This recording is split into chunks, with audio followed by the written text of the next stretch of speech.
तो यदि हमने 3000 साल उस पीड़ा को झेली है, तो क्या सामने वालों को 10 साल झेलने का अधिकार नहीं है? सबसे बड़ी बात यह है कि यदि अब भी हम नहीं जागे तो निश्चित रूप से मान के चलना कि ये आखिरी पीढ़ी है। अभी मैं राजगढ़ गया था, तो राजगढ़ में हमारे एक कर्मचारी साथी मिले। वो अपनी सरनेम जो है वो अपनी कास्ट के हिसाब से लगाते हैं। तो मैंने पूछा उनको, मैंने कहा यार बहुत सारे लोग जो है अपने कास्ट के को सरनेम के रूप में नहीं लगाते हैं, आपने अपने नाम के आगे भील क्यों लिखा हुआ है? तो उन्होंने कहा साहब ये भील मेरी अस्मिता है, मेरी पहचान है, इसके बिना मेरी कोई पहचान नहीं है। अगर मैं भील की जगह कुछ और लिख दूंगा तो मेरी अपनी पहचान खो जाएगी। तो मेरा ये मानना है कि हम अपने बच्चों को बड़ी बड़ी स्कूलों में पढ़ा रहे हैं, बड़े बड़े कॉलेजों में पढ़ा रहे हैं, और वो अपने साथियों के साथ अपनी जाति और अपनी बिरादरी को साझा करने से डरता है। आपको ध्यान होगा जब आपसे आह्वान किया गया था तब हमने आपसे बोला था कि आप अपने परिवार को भी लेकर के आइए, अपने बच्चों को भी लेकर के आइए। अदरवाइज आपके बच्चों को यह भी पता नहीं चलेगा कि हम हैं क्या, हम कौन हैं। जिस तरीके से कुछ लोग ये प्रचारित कर रहे हैं कि जिस परिवार में एक बार आरक्षण का लाभ मिल गया उसके परिवार को दोबारा आरक्षण का लाभ नहीं मिलना चाहिए। भाई क्यों मिलना चाहिए? मैं आईएएस ऑफिसर बन गया, मेरा बेटा पढ़ रहा है, आप कह रहे हो कि उसको आरक्षण की जरूरत नहीं क्योंकि वो आर्थिक रूप से सक्षम हो गया। मैं मानता हूं कि वो एक आईएएस का बेटा है, आर्थिक रूप से सक्षम हो गया, मगर मैं तब तक ये बात नहीं मानूंगा कि एक परिवार में एक व्यक्ति को आरक्षण मिलना चाहिए जब तक कि मेरे बेटे को कोई ब्राह्मण अपनी बेटी दान नहीं कर दे या उससे उसका संबंध नहीं बना दे। केवल आर्थिक आधार की अगर बात है तो जब तक ये रोटी बेटी का व्यवहार नहीं होता तब तक हमको समाज के पिछड़ेपन के कारण, सामाजिक पिछड़ेपन के कारण हमें आरक्षण की पात्रता मिलती रहेगी। आप खत्म कर दीजिए जाति, हमें नहीं चाहिए आरक्षण, कोई दिक्कत नहीं। आप जाति खत्म कर दीजिए, भेदभाव खत्म कर दीजिए। आपको पता है अभी जो एग्जाम हुई उसमें हमारे एससी एसटी के लोग सिलेक्ट नहीं हुए, उनको योग्य उम्मीदवार नहीं मिले।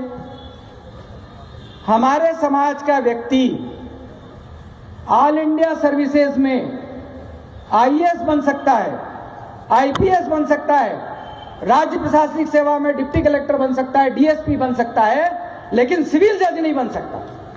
क्यों नहीं बन सकता सिविल जज? आखिर ऐसे सिविल जज की क्या पात्रता है जो हमारा व्यक्ति नहीं बन सकता? हमारा बेटा, हमारा बच्चा, हमारे समाज का व्यक्ति, हमारे समाज की बेटियां क्लेट क्लियर करने के बाद में दिल्ली, बॉम्बे, बड़े बड़े शहरों में जाकर के वकालत की डिग्री हासिल करते हैं, एलएलबी करते हैं, एलएलएम करते हैं, उसके बाद एग्जाम दे करके बड़े बड़ी सर्विसेज में सिलेक्ट हो जाते हैं। उनके पासिंग मार्क्स 75% से ऊपर है। लेकिन सिविल जज की ऐसी कौन सी एग्जाम होती है जिसमें हमारा बच्चा 40%, 50% मार्क्स नहीं ला सकता? आपने उसके लिए कट ऑफ मार्क्स रख दिया 50%, और आपने ये तय कर लिया कि हमको इसको 49.95 नंबर देना है, 50 नंबर नहीं देना है। आपने देख लिया कि इंटरव्यू में हमको इसको 20 नंबर नहीं देना है, इसको 19.5 नंबर देना है। तो भाई कौन सिविल जज बना देगा हमारे बच्चों को? ये कौन सा आरक्षण है? ये कौन सा नियम है? और ये कौन कर रहा है? ये हमारा हाईकोर्ट कर रहा है, जिससे हम न्याय की उम्मीद करते हैं, जिससे हम बाबा साहब के संविधान के हिसाब से चलने की गारंटी मानते हैं, जिसको ये वहीं से हो रहा है। मेरा सिर्फ आपको ये कहना है कि जिस तरीके से जुडिशरी से, न्यायपालिका से आपका बीज समाप्त किया जा रहा है। बीज समझते हो ना आप, कि जब हमारा बेटा सिविल जज बनेगा तभी वो हाई कोर्ट जज तक पहुंचेगा, अदरवाइज और कोई चांस नहीं है। तो आपने अगर बीज ही नष्ट कर दिया तो आप करोगे क्या? न्याय की उम्मीद किससे करोगे? अगले 15 साल, 20 साल, 25 साल कितने जस्टिस गवई आ जाएंगे हमारे लिए, हमारे समाज की बात करने वाले? कोई बनेगा क्या? इसलिए मैं बोल रहा था कि ये हमारी आखिरी पीढ़ी है और इस पीढ़ी के लिए लड़ने का जो दायित्व है वो सिर्फ हमारा है और हम ही इसके लिए लड़ सकते हैं। अभी बहुत सारे लोग हैं जो अपने समाज को, अपनी जाति को छिपाने का प्रयास करते हैं। अपनी जात बताने में बहुत डर लगता है उनको। जिलों से आप लोग आए हो, तहसील और ब्लॉक स्तर पे आप काम करते हो। आपने देखा होगा यदि आपका बॉस अनरिजर्व्ड हो तो वो बिल्कुल आपका बहुत जरूरी है। बोलने को बहुत सारी चीजें हैं और कई बार अभी हम लोग वीडियो कॉन्फ्रेंसिंग के माध्यम से रूबरू हो चुके हैं। अभी राजगढ़ में जो जिला स्तरीय कार्यक्रम हुआ था उसमें भी हम लोगों ने आपस में बातचीत करी थी।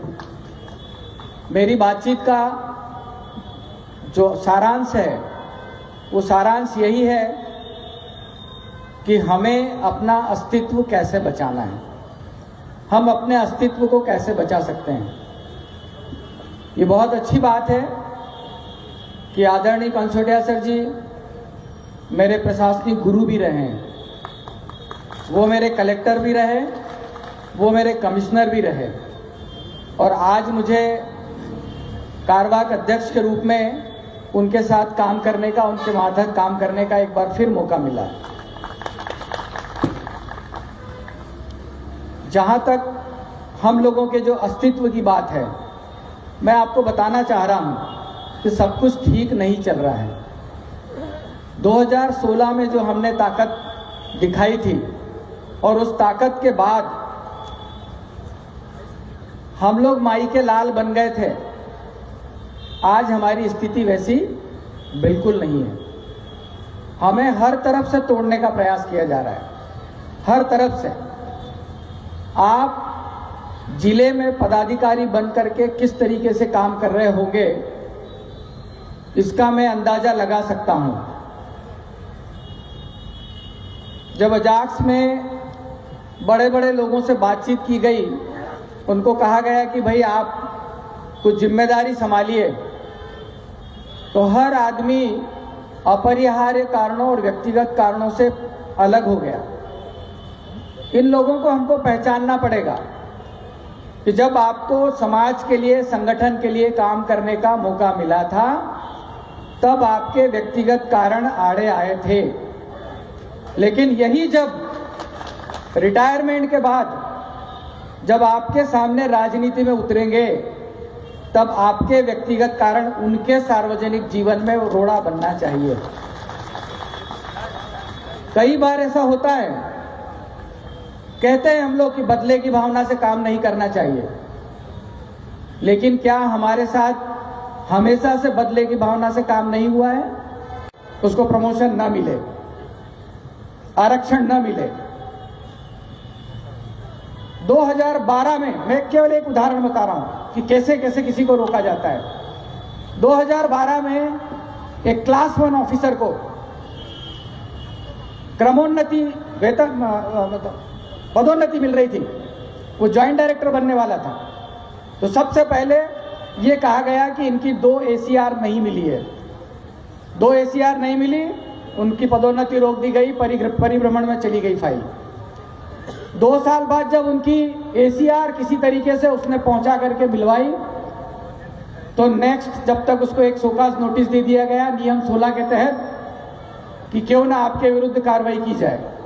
और आप कल्पना करिए 2012 से लेकर के आज तक 2025 तक उस बंदे की उस शोकाज नोटिस का निराकरण नहीं हुआ है। और वो सिर्फ इसलिए किया गया कि उस डिपार्टमेंट में मात्र 3 लोग थे उसके पद के लोग, और उनको ये मालूम था कि अगर ये चौथा व्यक्ति आ गया तो इसको एक इम्पोर्टेंट पद मिल जाएगा, और उस इम्पोर्टेंट पद को अगर मिल गया, उसका अगर कोई तैयार हो गया कोई आदमी प्रतिद्वंदी, तो किसी और का नुकसान हो जाएगा। इतनी छोटी सी बात के लिए 12 साल से उस व्यक्ति को परेशान किया जा रहा है, तरह तरह की जांचें चालू की जाती है। ये एक जगह नहीं हो रहा है, ये सब जगह हो रहा है। मैं ये नहीं कह रहा हूं कि हमको कोई लड़ाई लड़नी या युद्ध लड़ना है। हमारी लड़ाई किसी धर्म से नहीं है, हमारी लड़ाई किसी समाज विशेष से नहीं है, हमारी लड़ाई किसी जाति विशेष से नहीं है। हमारी लड़ाई एक विचारधारा से है, और उस विचारधारा से हमको तब तक लड़ना पड़ेगा जब तक उस विचारधारा को हम समूल नष्ट नहीं कर देते।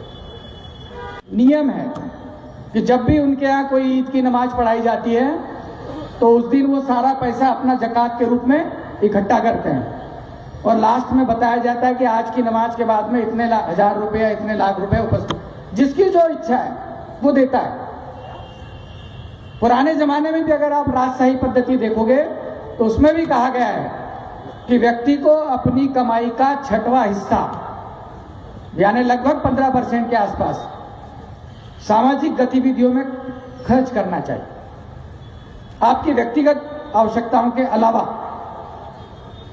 और यदि आपने ये करना शुरू कर दिया तो निश्चित रूप से मान के चलो कि हमको हमारे अधिकारों की भीख नहीं मांगनी पड़ेगी।